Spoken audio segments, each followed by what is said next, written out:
Good evening. Thanks for coming on this super sunny day.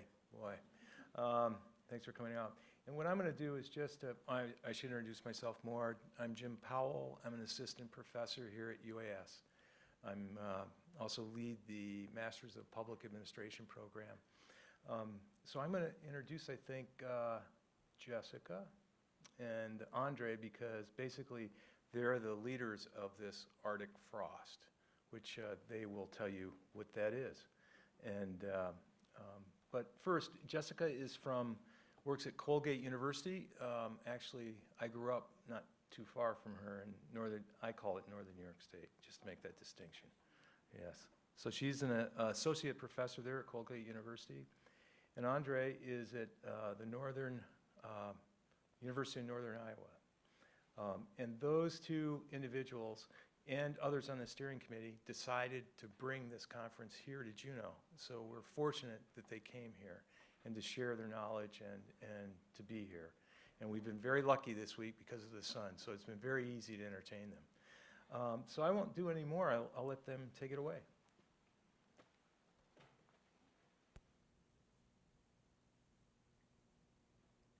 Hello, everyone. We are very honored to be here with you this evening. Thank you so much for having us. I would just like to say a couple words about the structure of this panel, and then I'm going to turn the floor over to Andre to give a little more context about Arctic frost. We are going to self-introduce ourselves as we go. Sometimes it's easier than getting an introduction of everybody all at once at the beginning, so you remember who different peoples are. I'll do quick names, but then I'll let you go further with that. So Andre is right here in the next in line, and then we have Joan Nyman-Larsen next from Iceland, Mia Bennett from China, and Lee Husky from the US. Multiple places in the US. And we're going to give you a little bit of context about what Arctic frost is and what each of us do within this grant, this research coordination network, and then we're going to open the floor to discuss more with you. We really want to hear more from you and your questions, your thoughts about sustainability in the Arctic today. All right, so with that, I'm going to give the floor over to Andre. And I'm going to try to keep them in line, my role as moderator. We'll see how that goes. All right. Okay, well, again, it's an honor to be here. It's wonderful weather. Thank you very much for making it happen. It's a wonderful campus as well. I mean, we would rather be all outside right now, probably.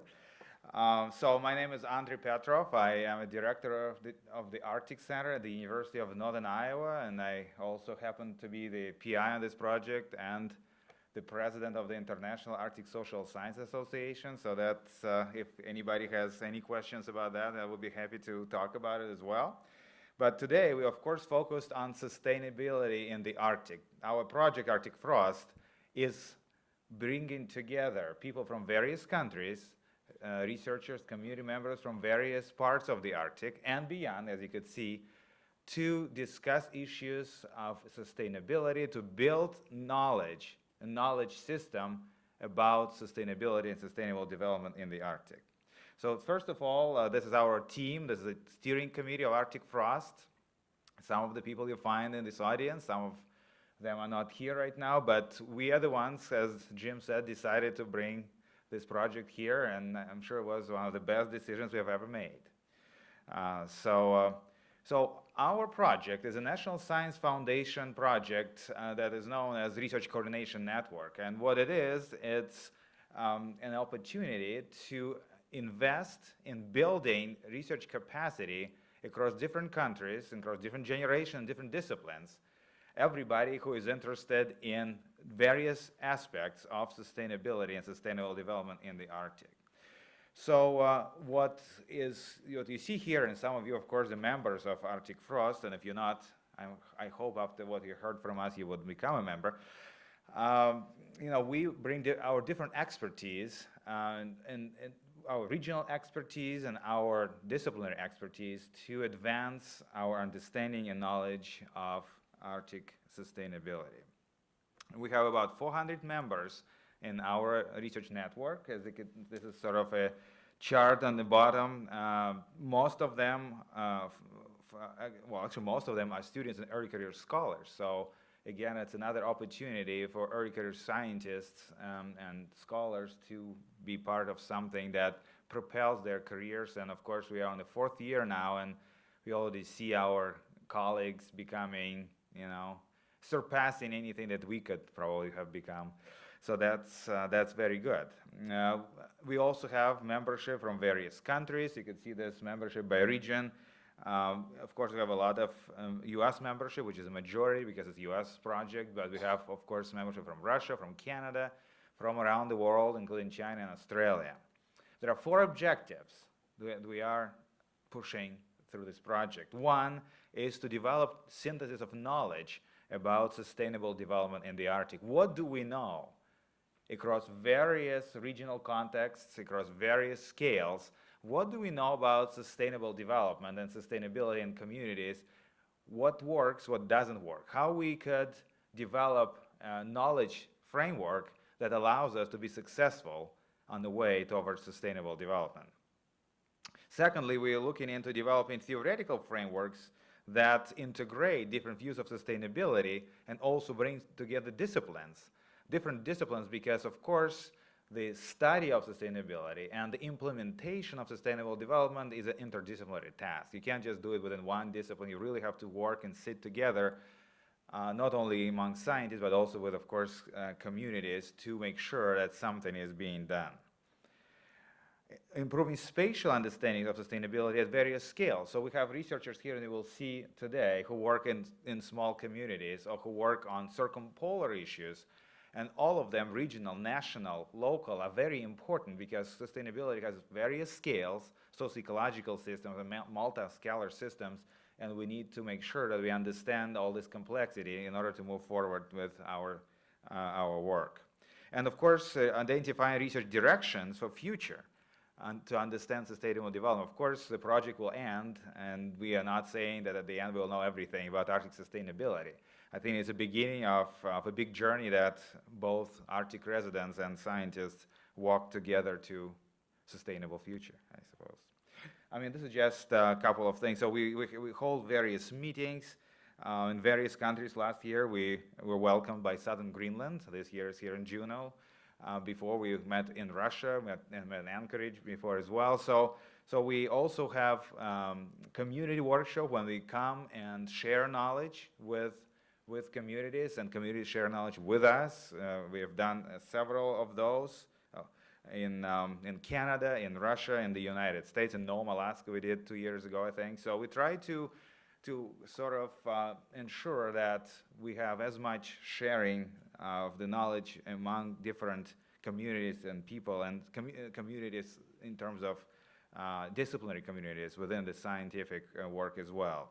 So our products, as you could see, it's meetings, and we have a fellows program that funded 55 early career scientists to be part of Arctic Frost, to attend meetings and to publish and to do work in communities, and to sort of have mentorship. Sometimes it's a lifetime mentorship of our senior colleagues to advance their careers. Next year, Diane Herzberg will hold in Anchorage the Arctic Education for Sustainable Development Summit that would try to bring what we learned on this journey to the classroom, to basically develop educational component of sustainability, which is very, very important. So we doing publications. The book came out last year on Arctic sustainability. Another one is coming next year. So that's our academic output. But there is also opportunity on our website, and becoming a member of Arctic Frost, actually you will be getting more information, internal information, may be able to apply to our events. So it's sort of an invitation, although we're having maybe 2 more years of the project, to anybody at US, whether you're faculty or student, to be part of it. So I just share with you a couple of slides of what we know by now, and maybe give a frame for our wonderful presenters to talk about their work. What is sustainable development? What is sustainability? What is Arctic sustainable development? Well, we all know the definition, the traditional 1987 Brundtland definition, that development that meets the needs of the present without jeopardizing needs of the future generations. So it's a generational concept. It's a concept that requires us to balance with multiple objectives: economy, right, equity, environment. But when we look at sustainable development in the Arctic, and within this project, in our first year, we kind of had this hard conversation: how do we interpret sustainable development for our purposes? And what is the most practical way, maybe, to look at the sustainable development in the Arctic? And we thought that we should really focus on human well-being as an objective of sustainable development. So within this Arctic Frost project, we use sustainable development and understand under sustainable development, such development improves well-being, that improves health, security, and actually human and indigenous rights as well of the peoples and communities in the Arctic while conserving ecosystem structures, function, and resources. So we think that sustainable development, first of all, in Arctic communities should be with the human face. The human well-being is the key. And then the rest has to be there too. But that's sort of the view that we hold here. We, within our project, have 4 pillars, so to speak. We're looking at sustainable economies, cultures, communities, and environments all together. So they're all connected, as you can see. And then there are various themes that come along with that, such as climate change, development of natural resources, globalization, various social things like gender and age differences, right? Indigenous communities. So these are themes within 4 pillars, and you will see our researchers work on various elements of that. But again, our purpose is bring everybody together. So, of course, you live in the Arctic, right? Alaska is altogether the Arctic place, but we have to remember, and I always remind Arctic residents that there are 4.5 million of people living in the Arctic. It's a lot of people, right? Most of them live in Russia, but of course there's 750,000 Alaskans, right? Is that? Oh, well, it's aspirational number, but just lump together Yukon territory. Anyway, so but the point is that there's a lot of people here, and that's why sustainable development should have a human emphasis. Arctic Human Development Report said that Arctic is often viewed as a treasure chest for natural resources, but of course the main treasure of the Arctic is its people. So that's our focus here. I just also would like to remind us, just to sort of provide some background for our speakers, that Arctic has been place of residence for indigenous peoples for thousands of years. There is a variety of groups, of course, across the Arctic, variety of languages, variety of histories, and we are here, of course, on indigenous lands, and that's also an emphasis in our project to ensure that indigenous knowledge holders, indigenous scholars have their place and have their voice among those voices that talk about sustainability and sustainable development. Well, but Arctic, of course, is a rapidly developing place, and this is another phase of the Arctic, is urban Arctic, the cities. Cities is concentrated majority of Arctic residents, and that's an important notion as well. That's why looking at urban sustainability makes sense as well. As you can see, there are different pictures of Arctic cities, and again, we have our sister projects that look at that, look at the cities and their opportunities. Finally, this map, I'm sure you've seen it before. Arctic is, still has a lot of resources, although again, the main treasure of the Arctic is its people. Still, there's a lot of mineral resources, a lot of development is happening. So how do we make sure that this development, while it possibly happening, brings as much as we can to improve human well-being and health in the Arctic while not ruining its nature? I think that's the fundamental question of sustainable development. And that's the fundamental question that our members are studying in various contexts. So here today we have scholars who work in different jurisdictions here. So we have Jessica, who works in the Russian Arctic. We have John, who works in Greenland. We have Mia, who works in various parts in the Arctic, including Canada. And of course, we have our own Lee Husky, who works with Alaska places, North Slope and other places in Alaska. So what we're gonna do today is just, we ask our researchers to share their recent projects and their insights in what different communities across the Arctic experiencing while trying to build sustainable future. So as I said, our topic is Arctic sustainability, international context. So I think I'll turn over from now. I'll turn to Mia Bennett.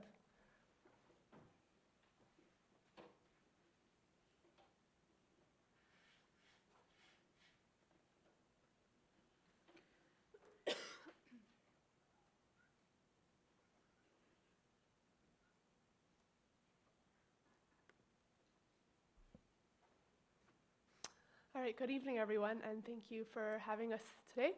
My name is Mia Bennett. I'm an assistant professor at the University of Hong Kong, and I'll just try and go through this rather quickly. Hopefully it's not too much, but right, so I'm originally from California, and growing up there, I was always interested in the outdoors, and I came to become interested in the Arctic. And kind of living in a place far away from the Arctic, you often hear these narratives about how it's a really wild and pristine, untouched place, and it's a place that should be left undeveloped, basically. And this is the kind of narrative that you see repeated in op-eds in publications such as the New York Times just a couple of months ago in this debate over ANWR. And I think what's interesting about this op-ed in particular is the author here is noting that the Arctic presents a choice of who we want to be. But I think this we here is very exclusive and is often omitting the people who live in the Arctic, who themselves should really be determining how development happens on their lands.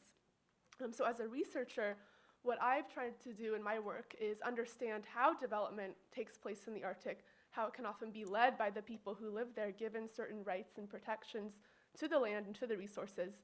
And at the same time, I'm trying to problematize this narrative of the Arctic as being pristine and undeveloped.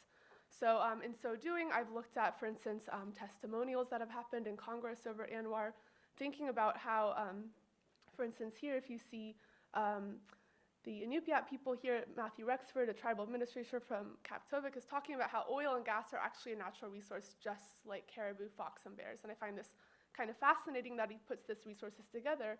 And for him, he wants to see all of these resources used in sustainable ways for the development of his own community. So this is kind of the approach I'm coming from. And it's an approach I applied to looking at the first public highway that was built in North America to the Arctic Ocean. So the highway between Inuvik and Tuktoyaktuk, which are two largely Inuvialuit communities in the Northwest Territories, this highway just opened in November, close to a year ago, so you can now drive from anywhere in the south up there. I think you can't drive exactly to the coastline in Deadhorse, so this technically is the first public highway all the way up to the Arctic Ocean. So this highway is really fascinating because it was built completely within the Inuvialuit settlement region, which was land that the Inuvialuit won from the Canadian government in 1984 through the Land Claims Act. So you can see how the process of them obtaining the rights to the lands has led them to actually be able to have more of a say over development and benefit from those processes. So you can see this highway is the very northernmost extent of the road network. Also, there are climatic implications. So these two communities previously were only connected overland by an ice road. Now they have a permanent highway, and this is perhaps also a lesson that could be extended to other parts of Canada that are suffering from shorter seasons for ice roads. So kind of lessons can be learned here for how they were able to convince the government to fund this highway as well. And I think one thing I learned in speaking to people about how they actually managed to convince the federal government Canada to basically sign over 300 million Canadian dollars was they took advantage of processes that were going on at a larger scale in the Arctic. So you have the Dumpster Highway, which was a previous kind of top-down government intervention to build a road to resources in the north, to these oil and gas deposits you see offshore. But with this highway now between Inuvik and Tuk, which was largely desired by locals to connect their two local communities, they use these kind of ideas of the highway connecting to the Northwest Passage, which is opening up, connecting to these oil and gas resources, to really sell this local road project as a bigger Arctic development project. So I think they had gotten a lot of kind of knowledge and expertise from the land claim settlement in the 80s that enabled them to be empowered and be in a position where they could work with government officials to get that funding for their own development. So I had a lot of interesting conversations along the road during the construction with people from Northwind, for instance, which is a Nunavut-owned business, drove up with people. So it was just a really kind of interesting project, and I also understood kind of how you can't really separate subsistence economies from wage economies. So for instance, people here, their sons, their daughters, their relatives had worked on the road, and those wages enabled them to go out and, for instance, go whaling. So kind of trying to understand these connections is something underlying my work as well. So now moving forward to just some future projects I'm trying to get funded. So coming from this kind of background where I'm interested in learning how Indigenous-led development can work, also in instances where it may and may not be sustainable. This was a photo I took during a tour up in Utqiagvik, where the Utqiagvik Inupiat Corporation showed us basically this gravel pit and this gravel mine that they exploded and used this gravel for local development. So I think it's kind of interesting here to understand how there's a lot of industrial development going in the Arctic, not just for export, but for local needs as well.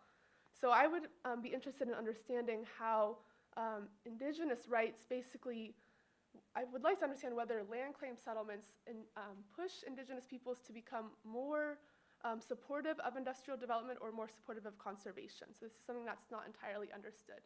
So Alaska is largely a place where, compared to other parts of the world, Indigenous rights are more protected by the law. And I would like to compare, for instance, the situation in Alaska with the situation in a place like Malaysia. So colleagues at my university are working with the Penan people in Sarawak, where there's a lot of logging going on and where there is not a lot of Indigenous protection. So we want to understand here, well, could they benefit from logging in a certain way if it's done right? Right now, there's not a lot of benefits going on. So kind of understanding how we can compare the situation in the Arctic with other parts of the world as well. This type of research, I think, could be scaled up as well. So in my work, I also use remotely sensed imagery. So you can take nightlight imagery. So lights are often a good proxy for understanding where development is happening over time. So if a place gets brighter, it's probably growing. So you can see, if we were to select all the lights that are growing on Indigenous-owned or Indigenous settled land, then we can see basically where land claims might be leading to more development or less development. So this is just a kind of picture of the light that has brightened over the Meadowbank gold mine in Nunavut, which was turned over to the people in 1994 or so.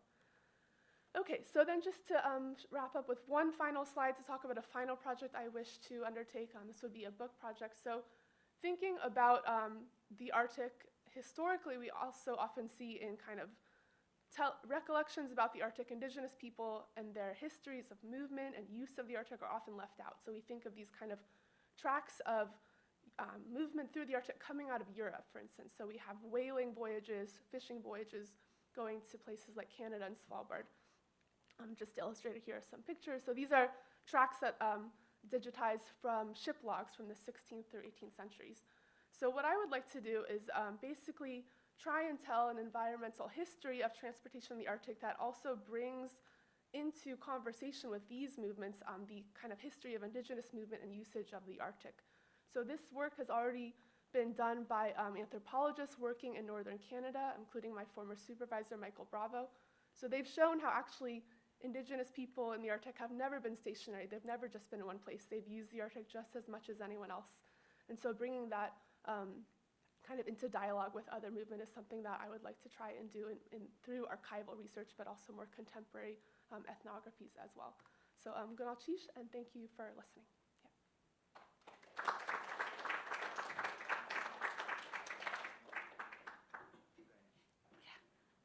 We'll just put the list of. Are you putting up a? Just my last slide. Okay. With map. Okay.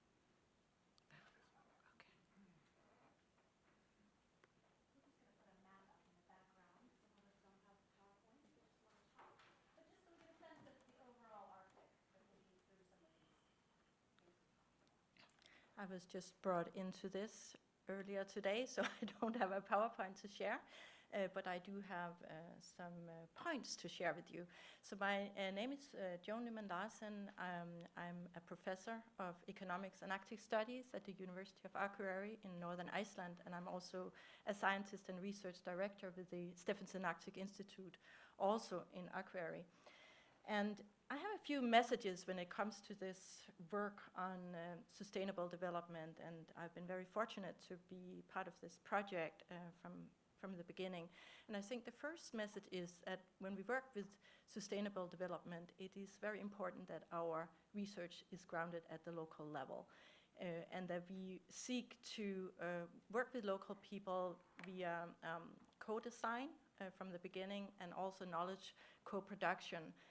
That way, we can design indicators that are effective in measuring change, and we can also design targeted adaptation and mitigation strategies that will enable us both to address risks as well as move towards a more sustainable future. So those are some of the things that I have been working with, and I've also had the fortune of working for some time with several of the people involved in this network on devising a monitoring system for tracking change in human development, and a system that can be used as a benchmark for identifying where there are issues that needs to be addressed, and also indicators that can be used for helping us identify effective adaptation and mitigation strategies. Now, the system that we as social scientists have been working on for some time is a system that mostly incorporate elements from the human system and the individual system, not so much from the support system, and by support system I mean infrastructure and economy, nor from the natural system such as the biophysical elements. So we are now working in Greenland, myself and some of my colleagues, on furthering this monitoring system to go beyond just these human dimension aspect, but also to incorporate the biophysical elements. And in particular, I'm involved in looking at the impact of permafrost thaw in the Disco Bay area of Greenland, and we are looking at the effect of permafrost thaw on the Arctic coastal system, the effect on the accessibility and availability of resources, on stability of infrastructure, on the ability to engage in different economic activities, on health and pollution. And this work is very much about working from the bottom up, working with the locals to devise indicators to address these changes coming from, climate and globalization in general. And I just wanted to say that things are very complex. One really needs to get out in the field, because in the case of Inuit, for example, permafrost thaw will have consequences for infrastructure, but at the same time we are seeing significant increases in tourism that will have other environmental effects, and these increases are the result of the ice fjord now being on the UNESCO heritage list, but also in the future it will be the result of an expansion of the international airport there, which will lead to an exponential growth in tourism, going beyond the 350% increase that they have already experienced over the past 10-15 years or so. The interesting thing is, if one then goes to South Greenland, one sees a different picture, because that is not in a permafrost region, but rather down there they see certain opportunities or potential opportunities from climatic change, where it may enable for more economic diversification into horticulture, animal husbandry, agriculture. They're making experiments with different types of potatoes out on agricultural field station in an area called Inupiaviasuk. Now I probably said it wrong, doesn't matter.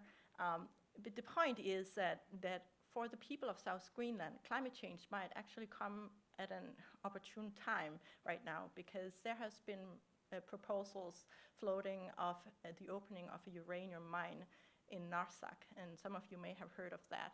A lot of people are concerned about that because of the toxic pollutants that comes with uranium mining, and the dust particles that may make agriculture impossible in the region. So actually locals have been trying to come up with a potential list of alternatives to such a uranium mine, and they a list of about 17 type of micro initiatives that wouldn't require import of technology or import of technical expertise from outside or dependence on some large international company, but rather would mean making use of the competence, the skills that are there locally, and in a sense would make the area more sustainable because it's not something that is just 20 years or whatever, but it would, and from an economics perspective, it would also be a type of possible economic sustainability in that when you're not relying on extractive resources, you have the opportunity to keep more of the proceeds in the local area and therefore more of the benefits for local consumption and investment rather than seeing it leaking out. So these are interesting considerations when you work in Greenland, to work with the people, understand the complexities, and also understanding that in one area climate may mean rather negative consequences. In other areas it may open up opportunities to actually create more of a local sustainable future.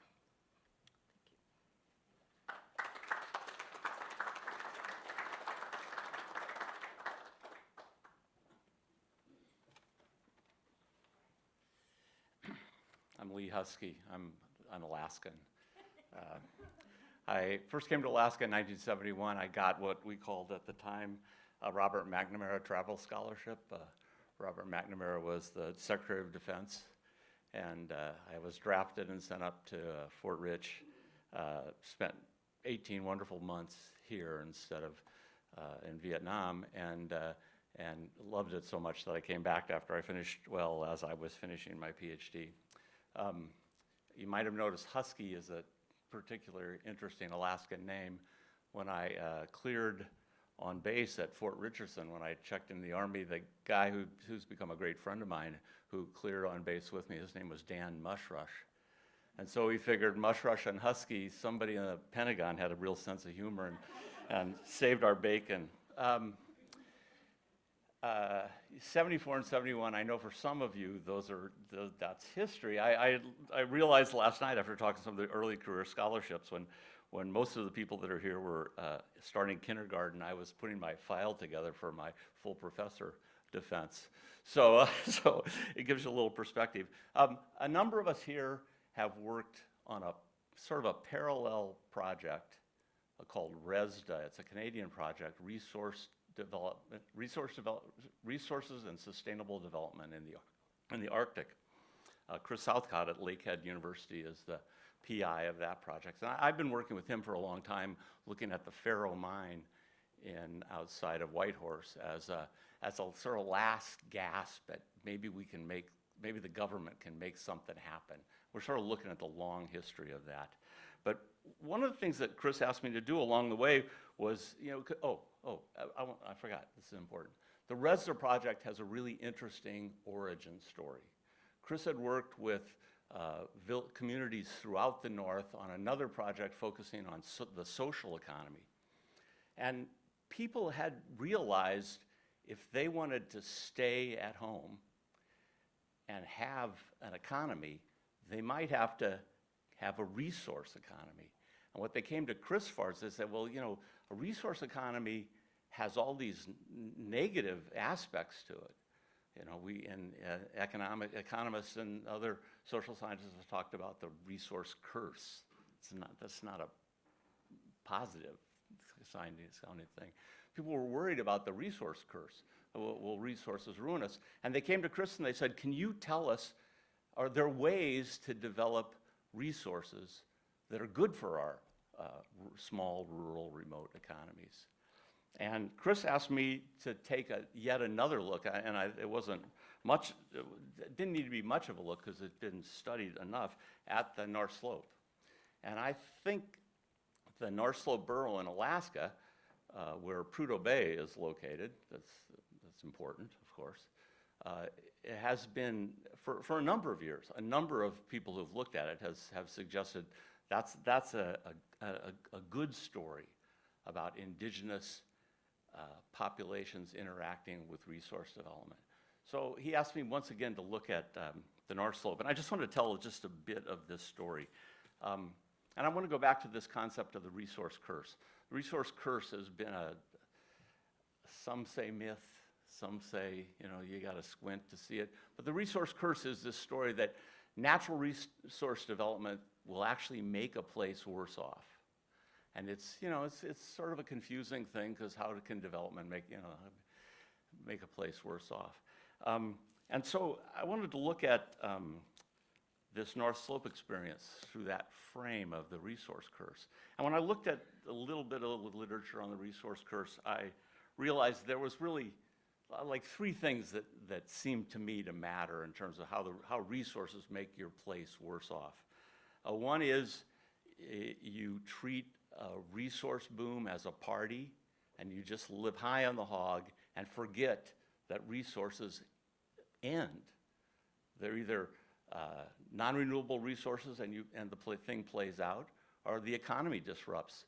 So there's an end to it. And so one problem with the resource curse is people build up their local economies based on the growth or the boom, and then when the bust comes, maybe some of you remember Wile E. Coyote.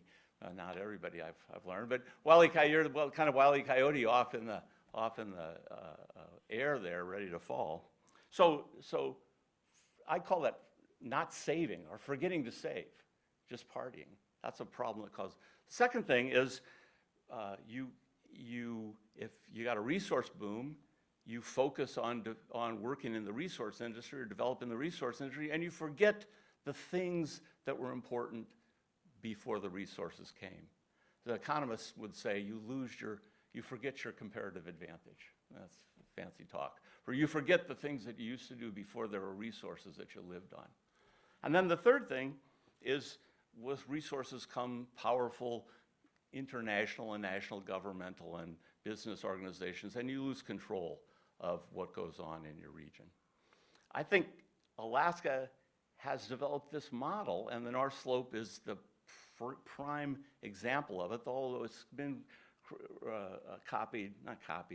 it's shown up again in the Northwest Arctic and in smaller ways in other places. But that's the combination of this 1-2 punch. The regional corporation, the ANCSA Regional Corporation, that actually owns resources, invests in businesses, has this business model that we heard about from Rosita. And then the other is the borough government. In Alaska, boroughs are like counties, and boroughs have a strong taxing authority. They can impose taxes on local development. And so this 1-2 punch of the borough and the corporation, I think, has allowed the North Slope borough to, I'm going to say, this is bold, but this is the time to be bold. I think escape the resource curse. And let me just give you lack of control. No, they have, the Arctic Slope Regional Corporation has control through ownership, and so do many village corporations. They own the surface, and in some cases the subsurface rights to the resources. So control and ownership gives you control. If there's oil and somebody says, I want to mine that oil, and you say, well, no, but that's where caribou live, I don't want to do it. If you own it, you say no. So ownership gives you control. The legal authority of the North Slope Borough allows you to control. You set the rules.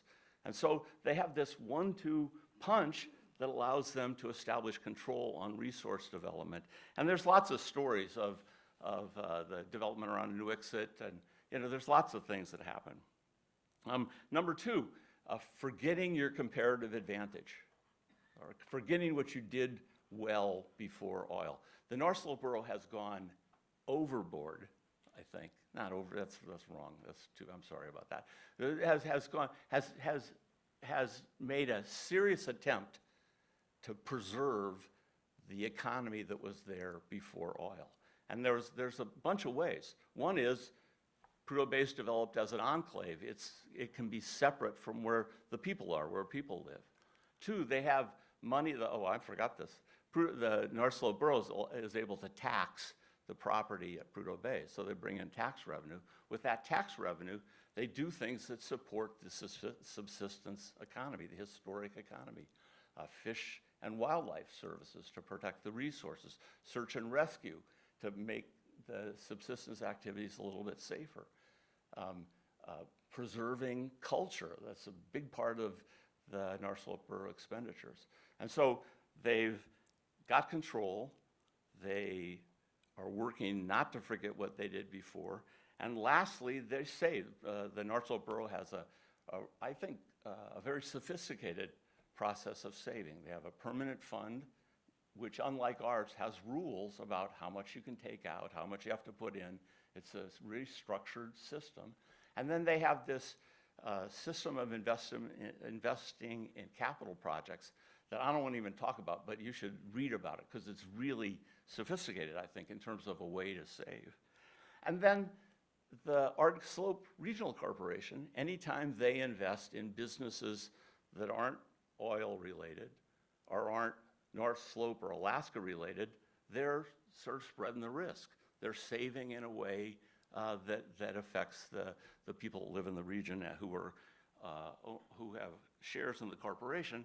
And Arctic Slope Regional Corporation was one of the first corporations, I think this is true, one of the first to give shares in the corporations to people born after the date of initial incorporation. So I think it's easy to say that this is a good story about indigenous interaction with resource development, the North Slope Borough. Now that doesn't mean there's not problems, and that also means, you know, you can't ignore the fact that it's Prudhoe Bay. But I think this is a story we should be proud of as Alaskans, and especially as residents of the North Slope. Thanks.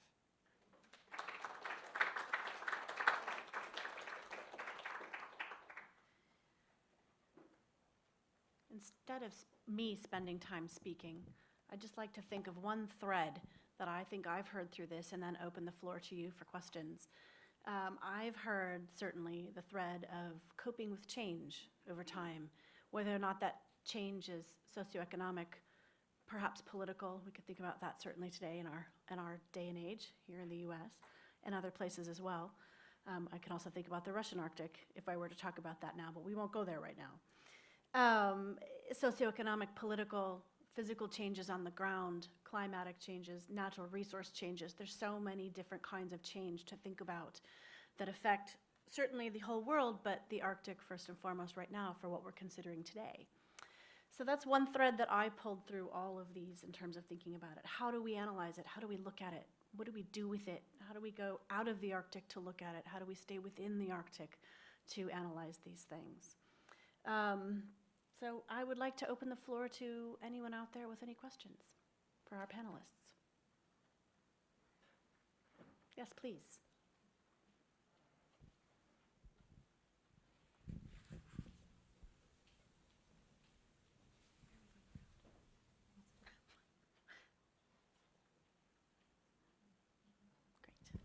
Great.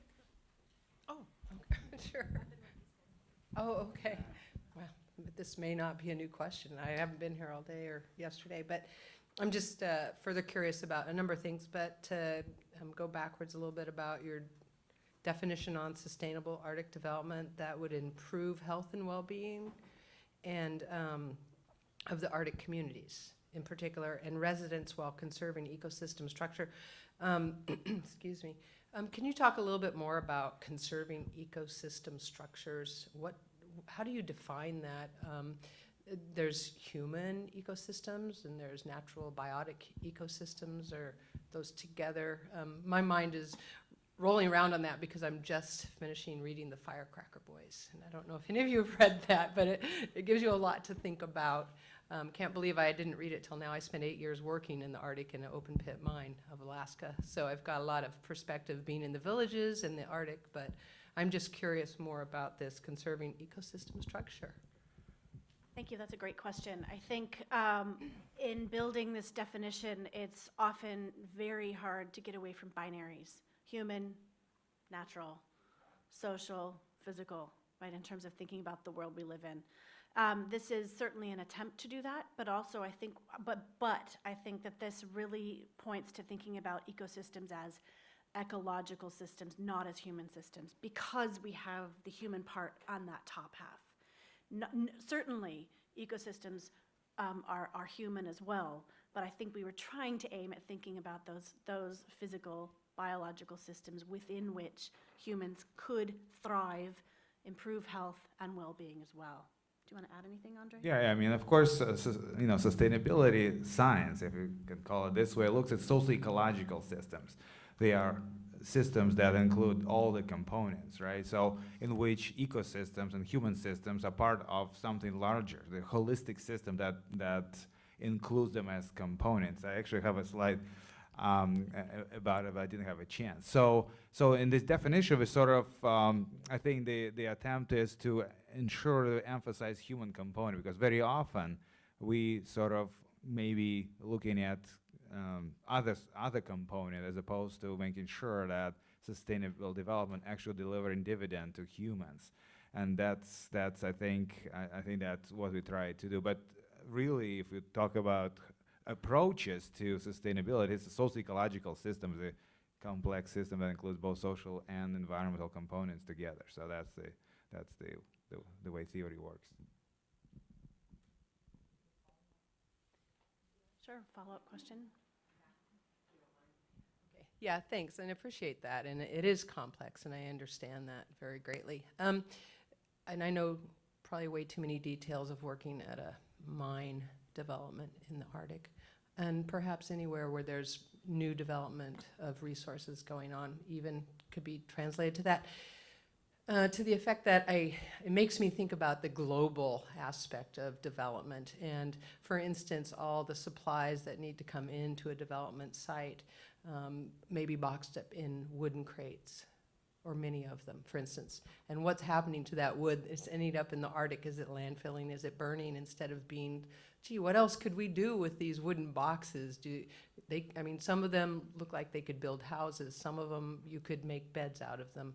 Just this connection to the continual use, repurposing, moving these things along, seems to be, to me, in my mind, I would feel better about the word sustainable if we were able to connect those kinds of development aspects.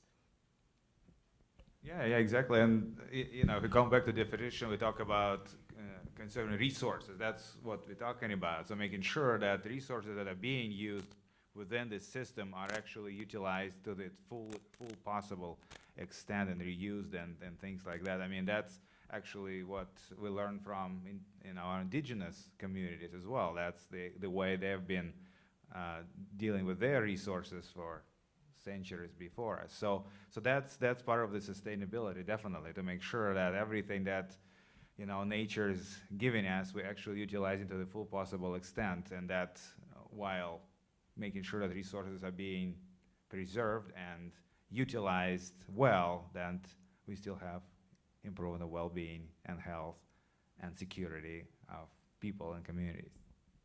I think there's also another aspect to that. It's not only just using what nature gives us, but what industry gives us in terms of thinking about those pallets or the sides of a box or whatever they are. I think one of the useful things to think about is the level of development in different parts of the Arctic and who might be reusing those components.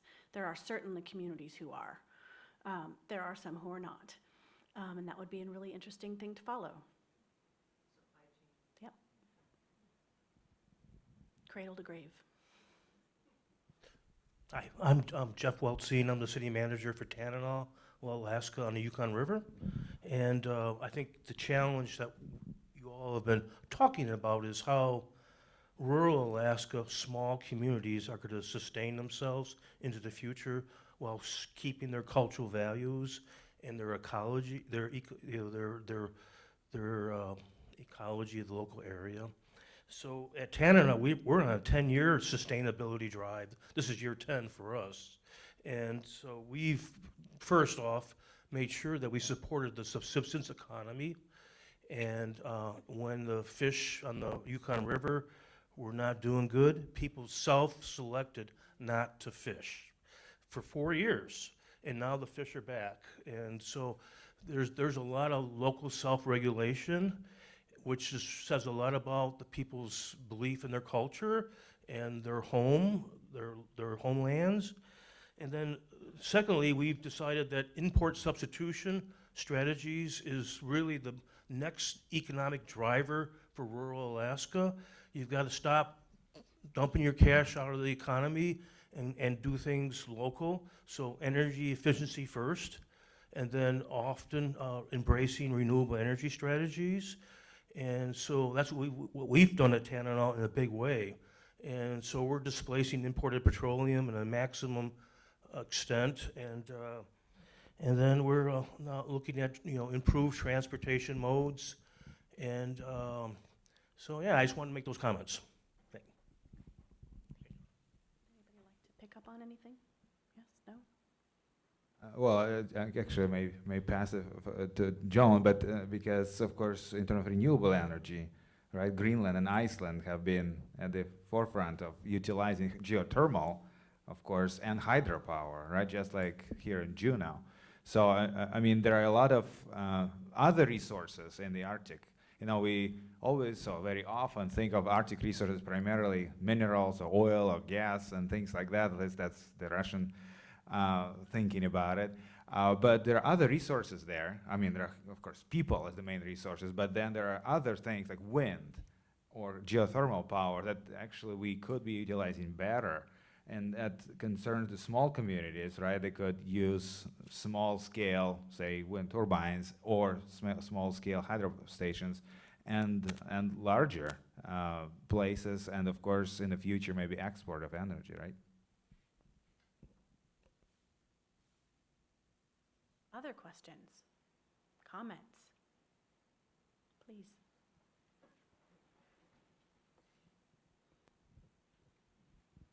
Hi, and thank you all. Have you looked at, or has it been looked at, the idea of immigration into the Arctic very much, as far as people coming from regions of the globe that are not from the Arctic for reasons of hot weather, loss of water, for a number of advantages that the Arctic has for residents? Are there trends that you foresee for immigration into the Arctic in the future for residents, place to live? Lee? Joan? Mia?